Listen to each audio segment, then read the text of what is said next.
आज हम आपको प्रभु यीशु मसीह के दास के जीवन की अद्भुत गवाही सुनाने जा रहे हैं। ये सुनकर ईसाई विरोधियों ने भी यीशु मसीह को अपना उद्धारकर्ता स्वीकार कर लिया। जो आप उस गवाही को सुनोगे तो प्रभु यीशु मसीह आपसे बातें करेंगे और यीशु मसीह आपकी परिस्थितियों को बदलेंगे। इसलिए आप सभी उस गवाही को जरूर सुने। आप सभी उस गवाही को सुन सकते हैं।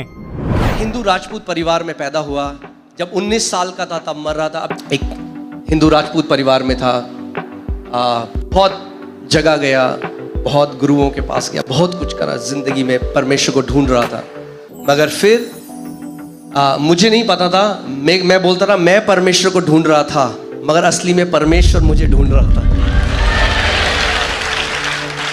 यीशु मसीह ने कहा मैं खोई हुई भेड़ों को ढूंढने के लिए आया।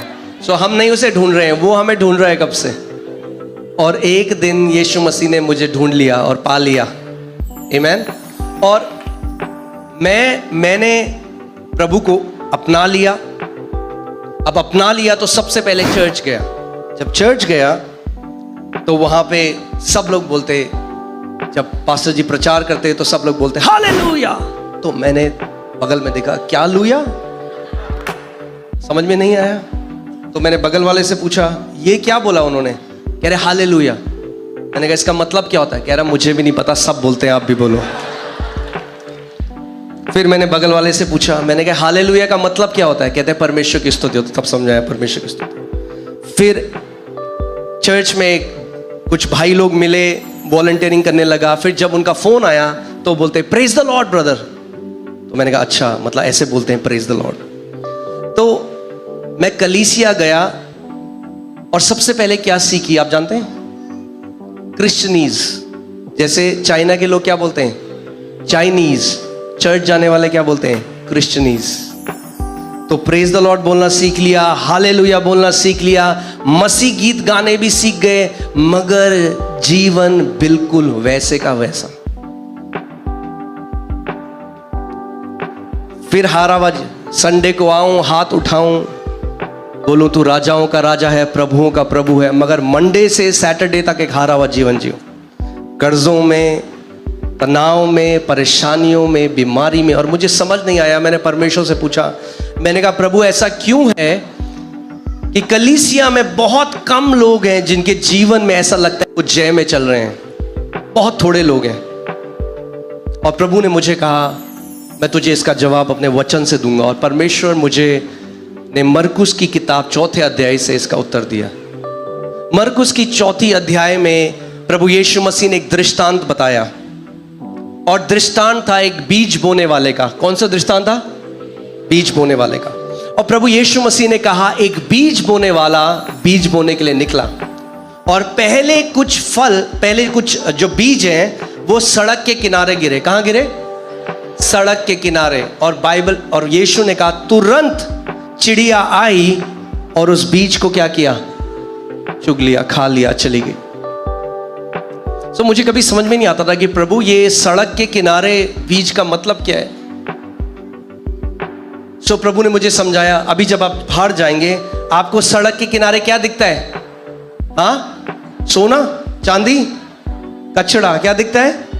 अच्छा, सो ये उन कैटेगरी है मसीहों की, जब उनके पासवान, जब उनके अगुए वचन का प्रचार करते हैं तो पता है करते हैं,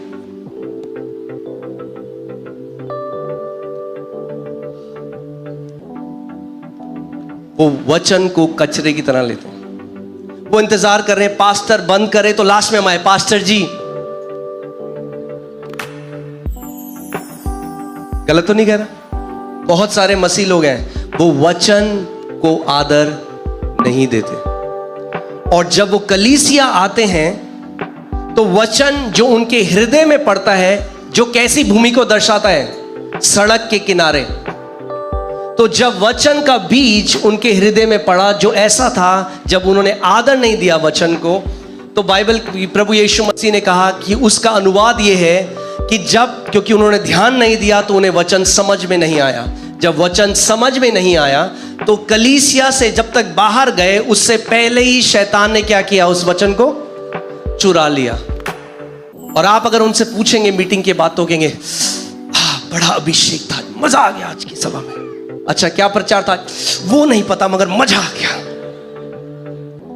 तो हर संडे वो ऐसा मजा तो लेते हैं, मगर जीवन बदलता नहीं है। सारे गाने आते हैं, मसीह गाने आते हैं, हालेलुया प्रेज द लॉर्ड बोलते हैं, सारे गीत गाते हैं, चर्च में वॉलंटियरिंग भी करते हैं, कई बारी मैं भी करता था। आप मेरे हृदय को समझ में, किसी पे दोष लगाने के लिए नहीं कह रहा हूं, मैं आपसे सच बताने के लिए आया हूं कि ताकि आपका जीवन फलों से लदा हुआ हो। चाहते हैं आप आपका जीवन फलों से लदा हुआ हो?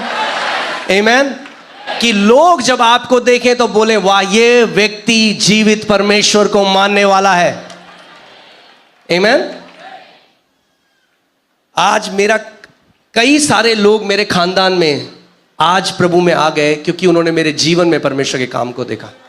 लोग आपके जीवन में उसके महान कामों को देखेंगे क्योंकि उसका वचन कहता है आप मसीह की जीवित पत्रियां हो। बाहर के लोग बाइबल नहीं पढ़ेंगे मगर आपको पढ़ते हैं रोज। आमीन। जब आपको देखेंगे, जब आपके द्वारा देखेंगे परमेश्वर कितने महान काम कर रहा है, तो वो आपके पास आएंगे और कहेंगे मुझे भी तेरे यीशु चाहिए। आमीन। सो प्रभु ने मुझे बताया कि बहुत सारे लोग जो हैं वो ध्यान धरकर नहीं सुनते और वो एक बात नहीं जानते कि विश्वास सुनने से आता है। अगर आप परमेश्वर के राज्य में एक योद्धा बनना चाहते हैं, उसकी शुरुआत सुनने से होती है। अगर सुनेंगे नहीं तो कभी जय में नहीं चल सकते। आप 10,000 पास्टरों से अपने सर पे हाथ लगा लो, आपका जीवन नहीं बदल सकता। अगर आपने वचन का आदर नहीं किया तो आप एक जयवंत योद्धा नहीं बन सकते। परमेश्वर का वचन कहता है परमेश्वर ने अपने वचन को अपने नाम से भी ऊंचा उठाया है। जब वो परमेश्वर अपने वचन को इतना आदर देता है तो और कितना आदर आज आपको और मेरे को उसके वचन को देना है। आमीन। आप जानते हैं मैं अपनी कलीसिया में वर्शिप लीडर था। मैं आपको तब की बात बता रहा हूं। वर्शिप करता था, आराधना करता था, मगर सोमवार से शनिवार तक हारा हुआ जीवन जीता था। डिप्रेशन में रहता था, एंजाइटी में रहता था, कर्जों के अंदर था। और वर्शिप लीडर, और मैं वर्शिप करता था और परमेश्वर का अभिषेक भी आता था। देखिए गिफ्ट जो आपके ऊपर है वो दूसरों के लिए, आपके लिए नहीं है। आप गिफ्ट अपने ऊपर इस्तेमाल नहीं कर सकते। आप समझ रहे हैं मैं क्या कह रहा हूं? अपने ऊपर एक ही चीज काम करेगी, वो है विश्वास। आप सभी इस वीडियो को भी छोड़ के ना जाए, आप सभी इस वीडियो को पूरा जरूर देखें। जैसा कि आपने वीडियो में देखा कैसे प्रभु यीशु मसीह के दास ने अपने जीवन की अद्भुत गवाही को दिया। और प्रभु यीशु मसीह का वचन कहता है जितने भी ईसाई विरोधी हैं जो कि आज प्रभु यीशु मसीह के नाम का विरोध करते हैं, उनकी आंखें इस संसार के ईश्वरों ने अंधी कर दी है ताकि सत्य जो कि हमारा प्रभु यीशु मसीह है उसे ना पहचान पाए। आप हमसे कहेंगे कि ईसाई विरोधियों ने कहां पर यीशु मसीह को अपना उद्धार करता स्वीकार किया, तो आपको हम बताना चाहते हैं यीशु मसीह का वचन कहता है विश्वास अंधे की वस्तुओं का प्रमाण है और विश्वास दिखता नहीं है। यीशु मसीह का वचन कहता है जितनों ने परमेश्वर के ऊपर दृष्टि की है उन्होंने ज्योति को पाया है, उनका मुंह कभी भी काला नहीं हो पाया है। आपको हम बताना चाहते हैं ये जितने भी मसीह विरोधी हैं जो कि आज प्रभु यीशु मसीह के नाम का विरोध करते हैं, जिस दिन वो प्रभु यीशु मसीह को पहचानेंगे उसी दिन यीशु मसीह को अपना उद्धार करता स्वीकार करेंगे। क्योंकि यीशु मसीह का वचन कहता है एक समय पौलुस नामक एक व्यक्ति था जो कि प्रभु यीशु मसीह के नाम का बहुत विरोध करता था। एक जगह वो कहीं जा रहा था लेकिन यीशु मसीह की ज्योति उसके ऊपर प्रकट हुई और वो पौलुस जो यीशु मसीह के नाम का विरोध करता था वो यीशु मसीह के नाम का बड़ा प्रचारक बन गया। और आपको हम बताना चाहते हैं बाइबल में सबसे ज़्यादा पुस्तक लिखने वाला पौलुस ही है। उसी प्रकार आप नहीं जानते कौन सा ईसाई विरोधी कल यीशु मसीह के नाम का बड़ा प्रचारक बन जाएगा। उसी प्रकार यीशु मसीह का वचन कहता है, यीशु मसीह का वचन कहता है ना बल से ना शक्ति से परंतु परमेश्वर की आत्मा के द्वारा होगा। और यीशु मसीह का वचन कहता है क्योंकि हमारा प्रभु यीशु मसीह इस संसार में धर्मियों को बचाने के लिए नहीं परंतु पापियों का उद्धार करने के लिए आया है। आपको ये गवाही कैसी लगी आप हमें कमेंट में जरूर बताएं। और यीशु मसीह का वचन कहता है यूहन्ना 3:16 में क्योंकि परमेश्वर ने जगत से ऐसा प्रेम रखा कि अपना एकलौता पुत्र दे दिया ताकि जो कोई उस पर विश्वास करे वह नाश ना हो परंतु अनंत जीवन वचन को प्राप्त करें। आप सभी हमारे यूट्यूब चैनल को सब्सक्राइब कर ले। क्या पता एक प्रभु यीशु मसीह का वचन आपकी पूरी जिंदगी को बदल दे। परमेश्वर आप सभी को बहुत आशीष दे।